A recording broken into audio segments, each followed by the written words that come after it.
Experiment करेगा कि क्या जो उसने ऑब्जर्वेशन की है, हाइपोथेसिस क्रिएट की है, डिडक्शन की है, वो ठीक है या नहीं है। फिर वो एक्सपेरिमेंट करेगा, उसके बाद वो समराइजेशन ऑफ रिजल्ट करेगा।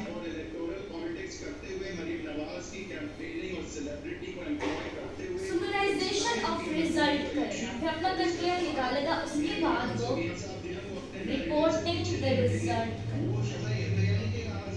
मतलब समराइजेशन में ग्राफिक्स क्रिएट करेगा, टेबल्स क्रिएट करेगा, ठीक है।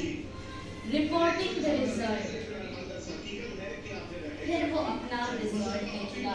ये 7 स्टेप है जो एक बायोलॉजिकल प्रॉब्लम को सॉल्व करने के लिए यूज होते हैं, और ये बायोलॉजिकल मेथड के स्टेप्स हैं। इस तरह इस्तेमाल हो रहा है कि जब से शिवाश्री सब बाहर आए हैं, मरीन नवाज साहब जो है वो ऐसे अंदर